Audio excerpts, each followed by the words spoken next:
Hey guys, it's Alex, and I have been journaling for 7 whole days. And I know that's not a long time at all, but I did want to document the journey. If you've been thinking about starting a journaling habit, then this video might be helpful because you'll see things to look out for in the first few days. And also maybe might be less intimidated to start because this isn't as hard to do as I thought it would be. It's a habit I think I can actually stick with. Even more so than all of that, it's a habit that's going to be really beneficial for me and my mental health. Let's get to it.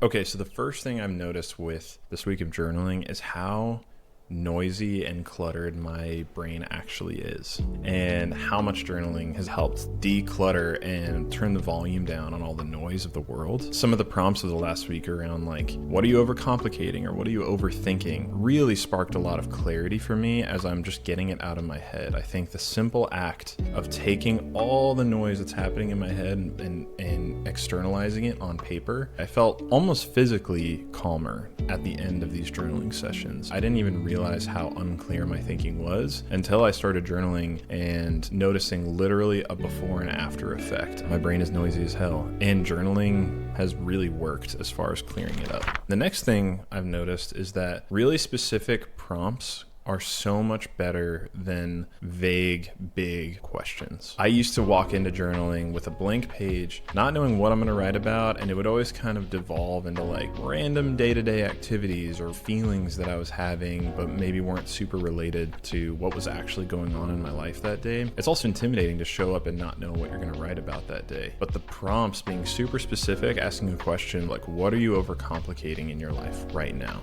Suddenly I have a lot to work with there, and the more specific and the more narrow a question is, the more useful it is. I would never go really deep. It was always kind of like an inch deep, a mile wide. Now it's more like a mile deep, an inch wide on a lot of different parts of my life. The more specific the prompt, the better, and having a prompt in general, super, super helpful. The next thing I noticed, and this is good news for somebody like me, but the writing itself doesn't matter. I'm a pretty bad writer. I've never been good at writing. It's not my strength at all. What's beautiful about journaling is that you don't have to be a good writer to get the value out of it. In fact, I would argue the messier you are in your thoughts, the more real they are, the more raw they are, and the more you're just getting it out of your head and externalizing it. If you've seen like these Instagram or YouTubes where it's like these journals that everything looks perfectly aligned and everything, there's nothing scratched out, no erase marks, none of that. That is the opposite of how I'm using my journal. My journal is incredibly messy, but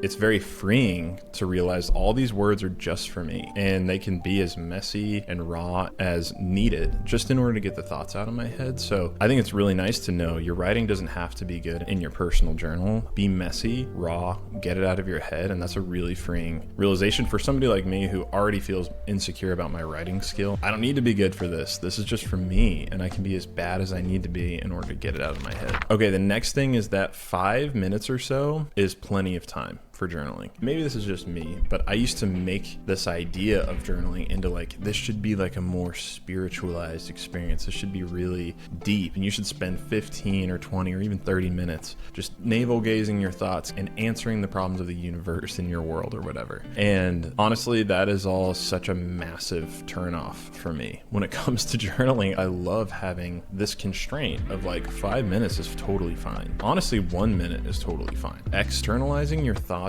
even for a minute, I think like 5 is probably the sweet spot, 5 to 10 maybe. But yeah, it's just not intimidating anymore. When I look at the value that I get from those 5 minutes compared to the rest of my day, it's like I can spend those 5 minutes journaling because I know I'm gonna feel so much more peaceful and better throughout the day. And it doesn't take 30 minutes to get the value from journaling. It also makes it way more of a habit I can stick to. Doing something for 30 minutes a day is a massive ask, but 5 minutes a day or 1 minute a day, no problem. The next thing I noticed is that without fail, my mood shifted every time. I'm not saying it solved all my problems. I would say for sure I felt more peaceful. My brain had quieted down a little bit. I overall definitely felt happier. Happy's kind of a weird word to say, but I would say like peaceful is a lot more the goal, and it actually works. Each day I did a journaling session, I felt a little bit more peaceful at the end of that session than I did at the beginning. Even if it's just a 1% or a 2% change, it goes a long way to feel a little bit more at peace, especially in a noisy ass world.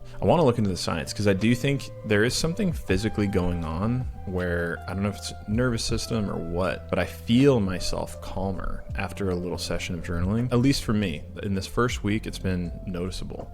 And maybe it's because I'm still a newbie and it's all fresh and exciting, but there's something really interesting going on there with my level of peace before and after journaling that's a consistent pattern throughout the week. Okay, and I think the last thing that I really am starting to solidify in my belief about this journey, and it's an idea that I think is starting to emerge now in 2025, because I think we spent like the past 10 years of internet culture being very self-improvement focused. And I think that's fine. I think it's great to improve yourself. I think it's great to work on yourself. I'm, an insecure overachiever, as Chris Williamson calls a lot of us. I am that to a T. So self-improvement is my obsession. I'm always improving something in my life. But one thing with journaling that I think it's kind of put a mirror up to myself around this idea that self-understanding is much more important than self-improvement. And up to this point, we've had the order mixed up. I think a lot of people choose self-improvement in their life to understand themselves or define themselves or to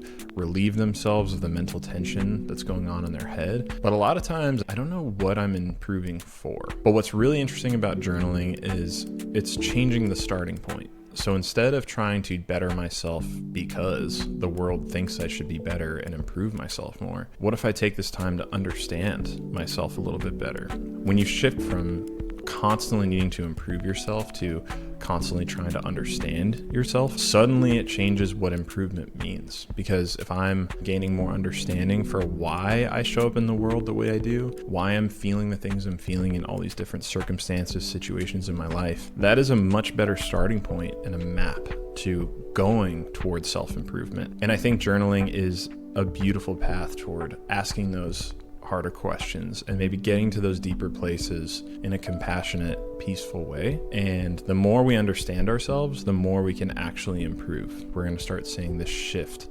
towards an emphasis on self-understanding versus self-improvement. And I think journaling is going to be a massive, massive tool to help us get there. So that's what 1 week of journaling has shown me. Has it completely changed my life? No. Has it helped me though in a meaningful way? Yeah, especially when you think about the time given to journal versus the value you've gotten back from journaling. It's pretty amazing how much more clear of a thinker could I be if I keep this habit going. It's not some massive, vague, huge undertaking I have to do. It's like, no, specific prompt, 5 minutes, every day, you're gonna feel a lot better. If you've reached the end of this video, you probably want to start a journaling habit, or you've been off and on and you're wanting to be consistent with your journaling habit. So here's my shameless plug. Subscribe to this channel because every morning I put out a new video where it's essentially a guided journaling prompt. They're usually like 5 or 6 minutes long. You don't have to think about anything. You show up, you bring a notebook, you bring an app on your phone, whatever you like to journal with. It's really simple, clears your head, gives you a little bit more space for the day. I'm excited to just try and carve out a little bit of space on the internet here on YouTube to hopefully help people build this habit themselves and find value in it and find a little bit of relief from all the noise in the world. So with that being said, let's keep journaling. I'll see you here on the channel soon.